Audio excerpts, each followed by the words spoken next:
Are you a first-time home buyer or someone buying a home in this market and finding it tough because of how competitive the market is? You're having to write multiple offers, in some situations having to go above and beyond the asking price and still not getting your offer accepted. Well, in today's video, we're going to discuss something that I use as a real estate agent to help my offer stand out. Now, I've talked about this in multiple videos, and I have a lot of you guys reaching out to me to ask how they work. How do you write them into a contract? So that's what we're going to discuss today. We're going to talk about the escalation clause. My name is Jeb Smith. I'm a real estate broker here in Southern California. My channel is all about real estate, helping buyers, helping sellers navigate that home buying process. So do me a favor and hit that subscribe button if you want to stay up to date on all content like this. So in today's video, we're going to talk about what the escalation clause is. We're going to talk about how to use it, when to use it, and also give you some examples of using it in a contract. So an escalation clause is essentially a clause that you add to the contract, either to your original contract or to a potential counteroffer if you're countered, where you're escalating the price of your original offer. And what does that mean? Well, that means that you're able to offer an initial price on the original contract and or the counteroffer, but also put a clause in the contract that allows your purchase price, your offer to grow as other offers come in.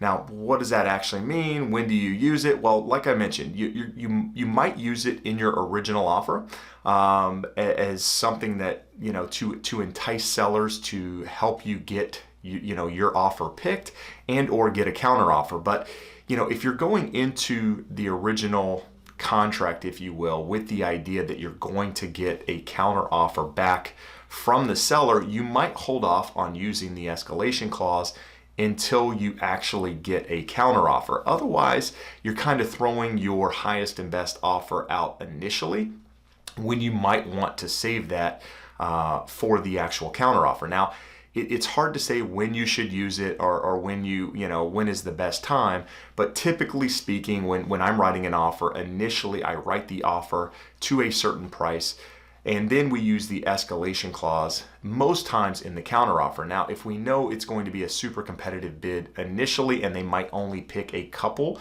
to respond to, we might use it up front. So those are the times when you should use it. It's hard to say exactly when, but if you're working with a professional real estate agent, which I definitely recommend in this market, they can guide you through that process and help you decide when to use it. Now, there's a lot of real estate agents out there that don't know about escalation clauses for one reason or another. In some markets, they're not used. But right now, with the environment that we're in, with low supply, high buyer demand, multiple offers on a lot of properties, you have to do things to stand out. And you might ask, Jeb, why would you talk about an escalation clause and help other real estate agents and or other buyers writing their offers and give them the same advantage that your clients would have? Because it's only one piece of the puzzle, right? I mean, as an agent, I know that I can't control the outcome, right? I can only control the input.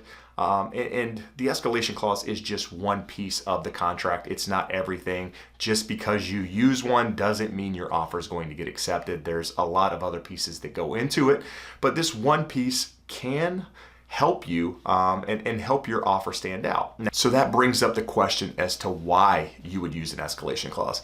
The reason is you want your offer to stand out, right? If it's a property you really, really love, you don't want to miss out on it, an escalation clause gives you an advantage to at least be in the top offers. Now, the downside is if you've got multiple people using an escalation clause at the same time without limits set in, the price can escalate far above and beyond anything that anyone is willing to pay. So when we talk about examples here in just a few minutes, we're going to talk about, two ways to write an escalation clause because there's a way to write it where there's a limit, and there's a way to write it where there is no limit.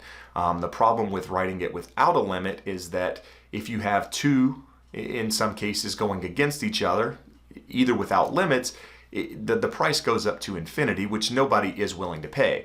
And what I'll say at the same token is just because you write an offer at a price or at an escalation clause that takes it to a price doesn't necessarily mean that you have to move forward with the offer. People think that just because they put in an offer on a property and their offer is accepted, that at that point they have to move forward with the contract, and that's not the case. But as agents, we take an oath to be ethical in our approach, whether we're on the buying side or on the selling side. And so when we put in an offer with an escalation clause, the idea is that we think our clients are going to move forward with that offer. Otherwise, we wouldn't present that offer to start. An example of an escalation clause that we might use in a contract, say we wrote an offer at, say, $500,000 for purposes of our conversation here.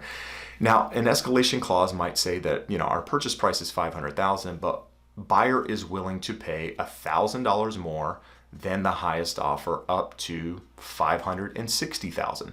So what that does is it allows the buyer to put in an offer at $550, and if an offer comes in higher than $550, say it comes in at $552, that immediately takes your client's offer, the buyer's offer, up to $553 because they were willing to pay $1,000 more than the highest offer. That works all the way up to $560,000 in the case that we wrote it here. Now, if somebody comes in and writes an offer for $560, well, your escalation clause no longer works because you said you were willing to pay up to $560, and it wasn't $1,000 more than that, it was up to $560. So in that case, your escalation clause doesn't escalate. You've got two offers that are essentially the same at $560. Now, when we write these, typically we write it along the lines of buyer is willing to pay $1,000 more than the highest offer, up to a price with proof of your highest offer. So we're asking the seller's agent, the listing agent in this case, for proof of that highest offer. That way we know for sure that there was another offer. Now, you might say, well, why wouldn't they just write a fake offer to get you up to the highest price and maximize their potential?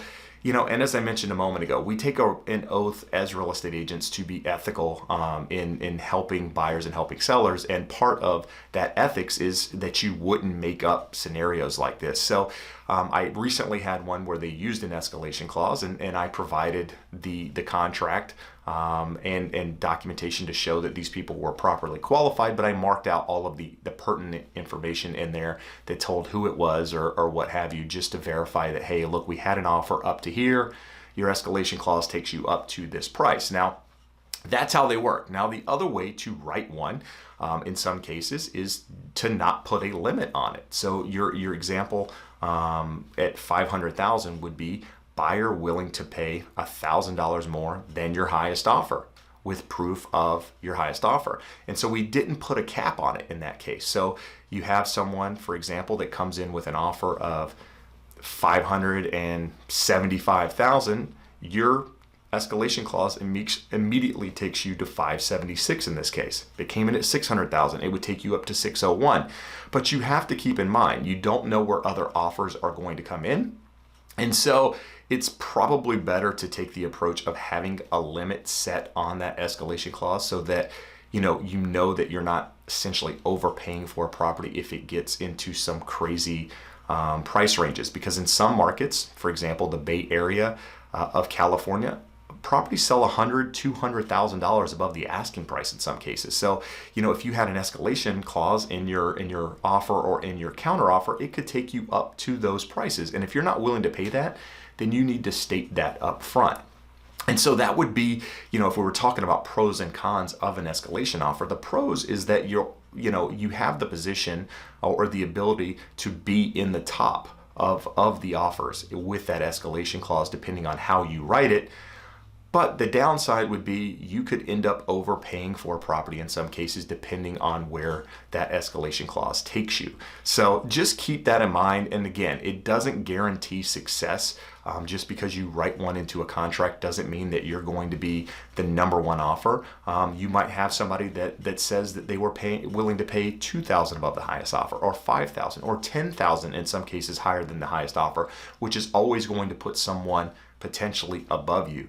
But what it does do is it gives you an opportunity to be competitive in a market that is super, super competitive at the moment, and a better possibility of standing out and having your offer accepted, which at the end of the day is the goal for most home buyers in this case. So again, this isn't for everybody. This isn't something that you're going to use in every case, and it's definitely not something you're going to use in a lot of normal markets, if you will. Right now, it's a competitive market, and properties are selling above and beyond the asking price in a lot of cases, and now is a good time to use it. So that is how you would use them. I hope that, made sense to you. But, if it didn't, or you have additional questions, do me a favor, comment below. If there's other topics you want me to cover, like, escalation clauses, something that will help you stand out when buying a house, buying a home, or writing an offer to, be more competitive, do me a favor, comment below. But for now, I appreciate you taking the time to watch. Appreciate the support. We'll see you again soon. Have a great day. Bye-bye.